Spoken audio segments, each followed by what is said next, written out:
There are two very interesting teams this World Cup. One has a history of misery and despair at World Cups, but the other team managed to let down their fans in their last edition in such an epic way.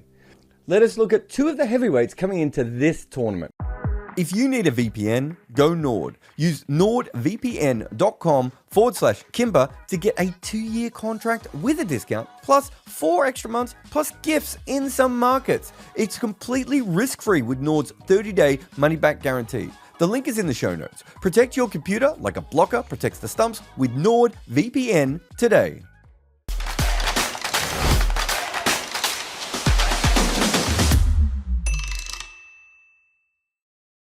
The defending champions England have been one of the best limited over sides in the world since 2015. In 2022, they became the first men's team to hold the World Cups in both formats simultaneously. They will enter the 2024 T20 World Cup as one of the favourite teams. However, they also just stunk out the last ODI World Cup. And they were pretty honest in saying that they hadn't prepared that well for the 50 over tournament. They also seem like a much better 20 over side. They're quite versatile, have plenty of power, and if Jofra Archer is back and himself, they have a lot more bowling available. However, Ben Stokes will not be around, so they lose some of their big game energy. Captain Jos Buttler has been a key figure in England's white ball revolution, and he'll likely open the batting with Phil Salt, followed by Will Jacks at 3. And there is a lot of bang at the top when you think about it that way. A left field thought could be to have Salt and Jacks open the batting so they could maximise the power play, and Buttler is certainly versatile enough to bat at 3, or he could even bat further down the order. In fact, he has batted at numbers 3, 4, 5 and 6 for England in T20Is since the last World Cup. Butler's IPL form is a little bit all over the place. He's either made game-bending hundreds or looked like the out-of-form player that we've been seeing for quite some time. Rob Key confirmed that Johnny Bairstow would bat at number 4, although Bairstow has been open in the batting during the IPL, but he has previously batted at that number for England T20Is, 18 innings, 15 of which have come since November 2020. Again, Bairstow has not looked his best since the injury, except that 100 that also melted our minds. Harry Brook, Liam Livingstone, Moeen Ali and Sam Curran are likely to fill in the rest of the batting unit, and they can be flexible with their positions depending on each batter's ideal entry points. However, Livingstone and Curran have not been in great form in the ongoing IPL, while Moeen actually hasn't batted all that much at all. Archer's comeback strengthens England's pace attack. Feels like I'm underestimating that by about 1,000%. They know how important he is, and they've been tracking his progress in England for a long time. If he is at full fitness, Archer is a natural candidate to do, well, pretty much whatever he wants with the ball. But he will probably start off the innings alongside Reece Topley and Sam Curran. England then have the option of using the off-spin of Moeen Ali or Will Jacks, whichever they prefer, for possible matchups against the left-handers. Adil Rashid is obviously a great fit for the middle overs, while Mark Wood offers the pace option if they want to go in that direction. On spin-friendly surfaces, they can also bring in Tom Hartley to replace one of their quicks. In their likely first 11, obviously Archer will be taking the death bowling duty, but Sam Curran probably with him as well. The other man who could do that job is Chris Jordan if he gets a game. Jordan has also improved as a batter over the last few years. He's not a massive plus there, but he does extend their lineup if they feel that they need that. And if they want to go batting heavy, they certainly can.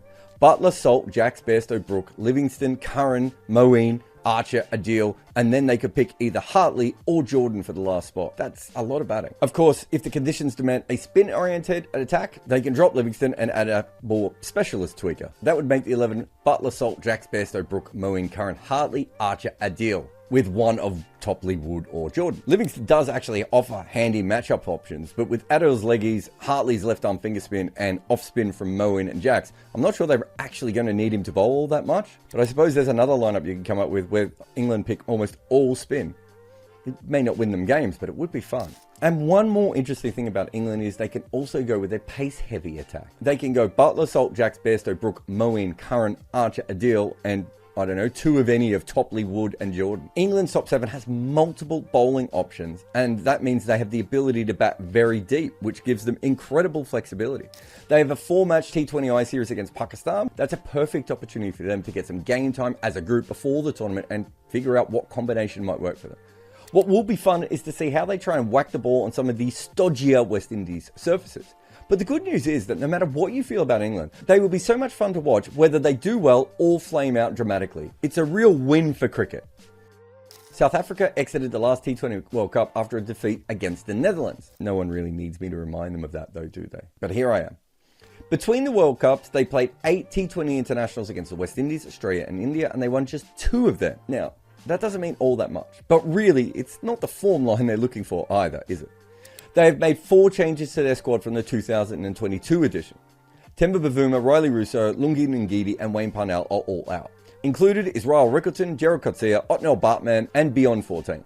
Marco Jansen came in as a replacement for Dwayne Pretorius last time. So I suppose Dwayne Pretorius also didn't make the cut this time. The other major exclusion, of course, is Rassie van der Dussen, who performed well in this season of the SA20, but maybe they could cover him with some other players at the moment. Quinton de Kock and Reza Hendricks will be expected to open the innings. However, de Kock's T20 form has been pretty patchy in the IPL SA20 and the Big Bash, after the World Cup, really. But the South African coach is not really all that worried about his form at the moment. Hendricks has done very well in T20 eyes when he's actually had his chance, but his performances this year in the SA20, PSL and BPL has not been as impressive. I think this is a steady opening partnership rather than anything dramatic, but that's how they like their team to be.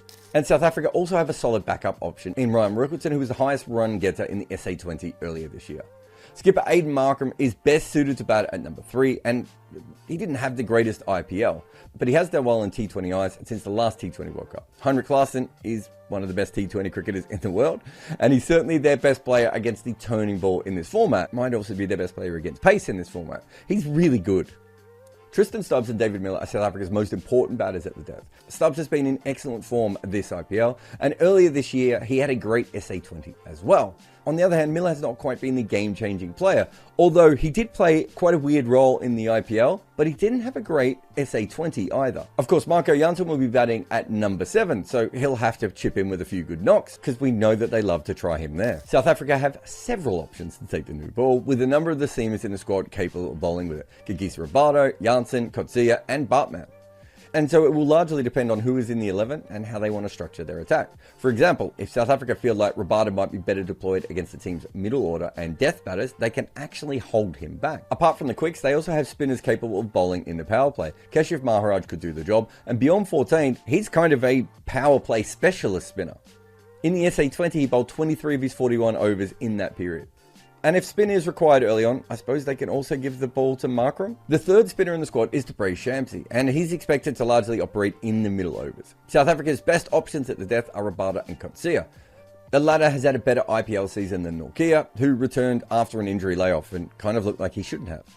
If Nortje starts in the playing 11, he will most likely bowl in that period as well. And his death bowling in the IPL was not particularly good.